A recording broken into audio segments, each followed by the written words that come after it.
Masalah ini akan timbul jika kereta tersebut sudah ada simptom-simptom begitu. Hai guys, Assalamualaikum warahmatullahi wabarakatuh dan salam sejahtera. Bertemu lagi kita dalam Afi Project. Terima kasih kepada korang yang sudah klik video ni. Alright guys, so dalam video kita kali ini kita nak tengok mengenai 7 sebab kenapa enjin Pro 2 pada hari ini bermasalah setelah penggunaan lebih daripada 7 tahun ke atas. Untuk video ini pasti ada yang akan komen, saya dah guna kereta saya lebih daripada 10 tahun, saya dah guna kereta saya lebih daripada 20 tahun, tak jadi masalah pun. Ya betul, sebab awak jaga kereta tersebut. Video ini dibuat untuk orang yang tak tahu, serta kalau yang tahu sekalipun mungkin ada yang terlepas pandang. Untuk masalah yang terakhir sekali dalam video ini pasti korang tak percaya sebab ianya boleh berlaku. Okey, mula-mula sekali kita lihat fokus utama video ini dibuat adalah pada enjin serta komponen yang berkaitan. Sebagaimana kita tahu, kereta Pro 2 antara kereta yang paling famous sekali di Malaysia sebagai sebuah kereta ekonomi. Untuk Pro 2 pada hari ini bermulanya dengan enjin 1.0 liter sehinggalah enjin 1.5 liter, yang mana enjin terbaru pada hari ini dimasukkan pada Pro 2 Alza dan beberapa lagi yang lain. Tanpa bercakap banyak lagi, jom kita lihat 7 masalah apakah yang akan dihadapi oleh enjin Pro 2 setelah 7 tahun ke atas penggunaan. Pertama, oil consumption ataupun makan minyak hitam. Jika korang hari ini jenis yang tak suka buka bonet depan tengok enjin periksa minyak hitam, mungkin setelah kereta korang melebihi 7 tahun korang dah kena amalkan sikap untuk buka bonet serta periksa minyak hitam. Hal ini disebabkan mungkin minyak hitam akan cepat susut walaupun tidak ada kebocoran. Punca utama masalah ini adalah piston ring house dan vas seal keras. Untuk tanda-tanda masalah ini adalah asap putih nipis akan keluar, terutama sekali pada waktu pagi. Akan ada keluar asap banyak sedikit berbanding yang sebelum ini. Tapi bila mana enjin dah betul-betul panas, asap akan normal balik. Dan akan ada lain sedikit bunyi enjin berbanding penggunaan yang sebelum ini. Untuk kos repair pula, jika ingin dibaik pulih bermulanya daripada harga RM500 sehinggalah RM2,500 bergantung pada tempat serta barang yang ditukar. Kedua, bunyi enjin kasar ataupun gegaran kuat. Bunyi ini akan kedengaran biasanya pada RPM rendah. Ada 3 punca sebab yang menyebabkan perkara ini boleh berlaku, iaitu mounting enjin sudah reput, injektor kotor dan total body penuh kabel. Manakala kos untuk repair 3 perkara ini bermulanya daripada mounting enjin satu set sekitar RM350 sehinggalah RM800 bergantung pada brand serta jenis kereta anda. Dan kedua, servis total body serta injektor bermulanya daripada harga RM150 sehingga RM300. Harga ini dibuat cabut total body serta injektor servis dekat luar ataupun cuci dekat luar.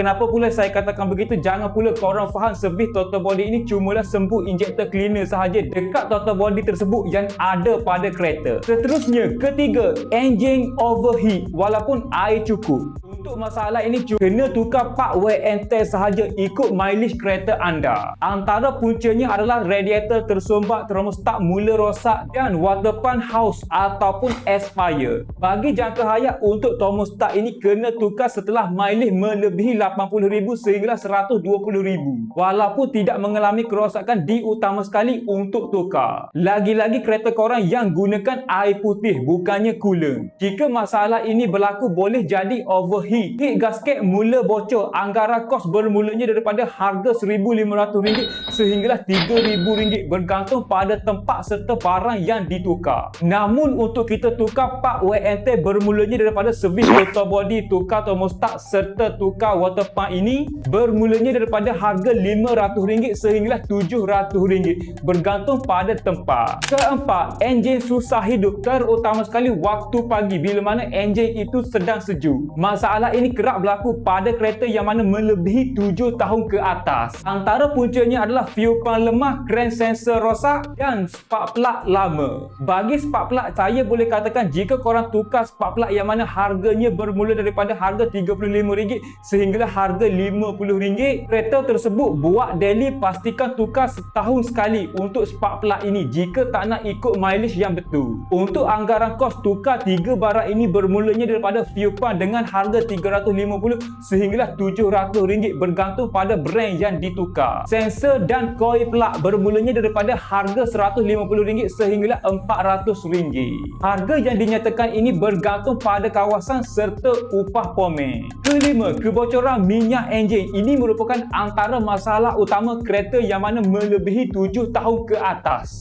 Ini kerana getah dah mula keras, biasanya akan mula bocor pada rocker cover gasket, dan satu lagi oil seal crankshaft. Tanda-tanda masalah ini adalah akan ada bau minyak terbakar masuk dalam kabin. Minyak hitam akan berkurangan, dan yang paling senang sekali nak tahu, atas lantai push kereta korang akan ada titisan minyak hitam. Anggaran kos untuk repair beberapa perkara ini bermulanya daripada harga RM150 sehinggalah RM500. Harga ini termasuk servis serta harga minyak hitam. Seterusnya, keenam, prestasi kereta lemah. Maksud prestasi kereta lemah ini adalah penggunaan bahan api mungkin akan lebih sedikit berbanding yang sebelum ini. Pickup mungkin tak ada sangat. Bila mana perkara yang dinyatakan tadi korang dah clear ataupun korang dah buat, masih lagi dapat kereta yang tak sempurna, ada satu lagi benda yang korang patut tukar. Ianya berpunca daripada karbon exhaust yang terperangkap pada catalytic converter. Kebiasaannya masalah ini selalu sahaja berlaku pada mileage yang agak tinggi, sekitar 250,000 ke atas. Cara terbaik untuk selesaikan masalah ini adalah repair instructor exhaust asal ataupun tukar kepada instructor exhaust aftermarket yang ada pada hari ini. Harga mungkin bergantung pada brand kereta anda, tetapi harganya tidak melebihi RM800.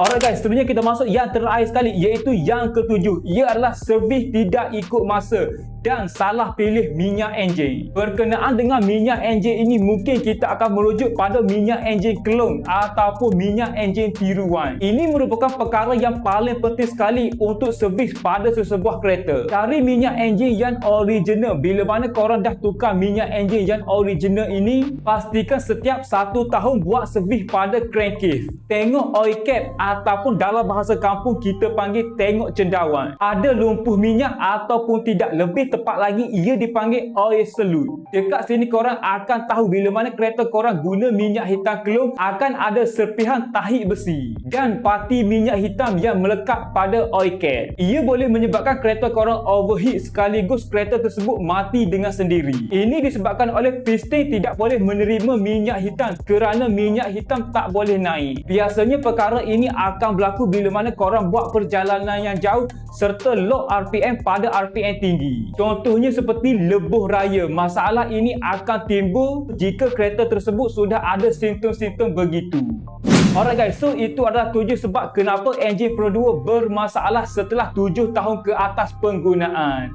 Jadinya saya rasa sampai di sini sajalah video saya untuk kali ini mengenai 7 sebab ini. Jadinya macam biasa, jika anda dapat sedikit sebanyak info ataupun knowledge daripada video kali ini, saya hargai sangat jika anda bantu saya dengan 2 klik, iaitu klik tombol subscribe dan klik button like dekat bawah ni. Pastikan korang tinggalkan komen di bawah dan cadangkan apa yang korang rasa perlu untuk saya review ataupun sebagainya.